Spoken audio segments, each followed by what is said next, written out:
Hello guys, welcome to my another blogs ব্রুম বাংলা। আমি শাহাদাত হোসেন মোল্লা। আশা করি আপনারা সকলে ভালো আছেন, আমিও ভালো আছি। ভিউয়ার্স, এখন আছে মাওয়া এক্সপ্রেসওয়েতে। দেখতে পাচ্ছেন বাইকের টুল দিচ্ছি, দুইটা বাইকের টুল দিয়েছি। পাশে আমার একটি বাইকে আছে আমার ছোট ভাই শরীফ।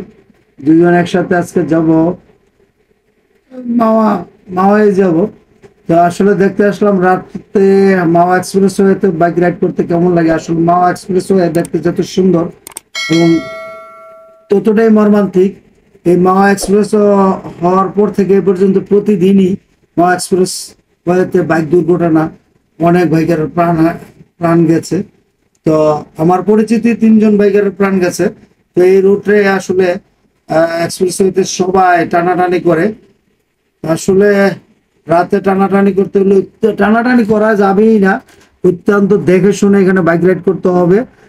দেখতে পাচ্ছেন এক্সপ্রেসওয়েতে অনেক অংশেই কি বল লাইট নেই, লাইটিং না থাকার কারণে খুবই গুদগুদে অন্ধকারে। আসলে গুদগুদে অন্ধকারও আমি আসলে আমার বাইকের আলোতে সামনে ভালোই দেখতে পাচ্ছি, যদিও ক্যামেরাতে দেখা যাচ্ছে না, মোটামুটি দেখতে পাচ্ছি।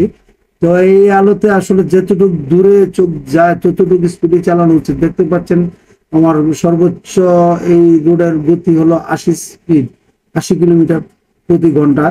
আসলে 80 কিলোমিটার উপরে চালানো উচিত না। তো কিছু কিছু প্রেক্ষিতে এখানে একটু বেশি টানতে হয়, কারণ হলো আমার পাশের গাড়িগুলো যদি জোরে টানাটানি করে, তাহলে আমি যদি এর চেয়ে কম টানি তাহলে অবশ্যই বিপদের একটা ব্যাপার। হাইওয়েতে আসলে কোথায় কত স্পিডে চালাবো এটা রাস্তার ভাষাই বলে দিবে, রোড অফ ল্যাঙ্গুয়েজ বলে। আসলে রাস্তায় বলে দিবে আমি এখন কত স্পিডে থাকবো। যাই বিয়ার্স, দেখতে থাকুন আর সামনের দিকে আগাইতে থাকি।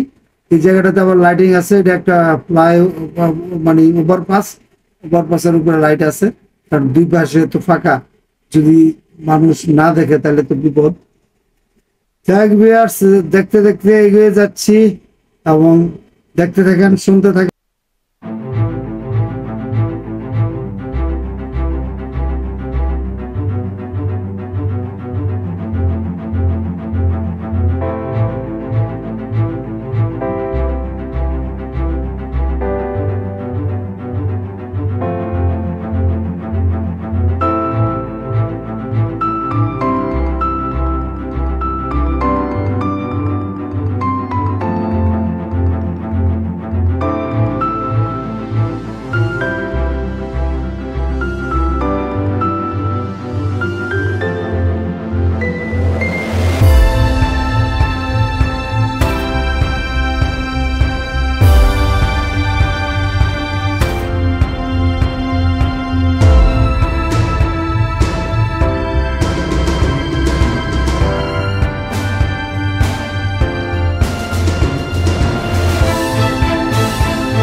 দেখতে পাচ্ছেন অনেকক্ষণ যাবতে আমি সামনে একটি গাড়িকে ফলো করছি। আমার সামনে একটি বাস এবং ডান পাশে একটি মাইক্রো।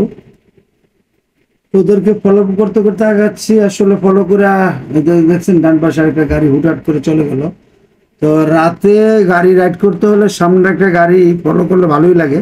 তো খুব ঘনিষ্ঠ, খুব কাছে থেকে ফলো করা যাবে না, কারণ কাছে থেকে ফলো করতে গেলে বিপদও করতে পারে। কারণ বাসের সামনে বাস যদি মাঝে দুই পাশে দুই চাকা মাঝে গর্ত দিয়ে ফুটহাট সুন্দর করে চলে যেতে পারে, কিন্তু একটা বাইক যদি মাঝে থাকে, আপনি যদি খুব কাছ থেকে ফলো করেন তাহলে গর্তে পড়ে যেতে পারেন এবং এতে দুর্ঘটনা করতে পারে।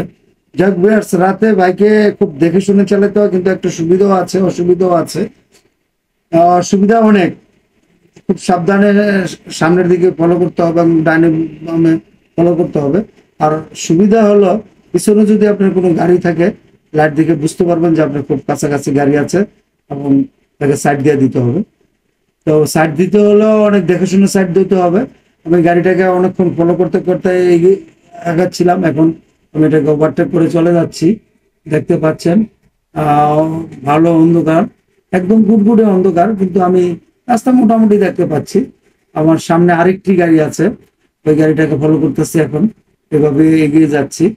তো ভিউয়ার্স দেখেন আবার সামনে কথা হবে।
ভিউয়ার্স একটা জিনিস নিশ্চয়ই লক্ষ্য করেছেন, এখানে কোথাও কোথাও 80 আপ স্পিড গেইন করেছি, মানে 80-র উপরে রাইড করেছি, আবার কোথাও কোথাও 60।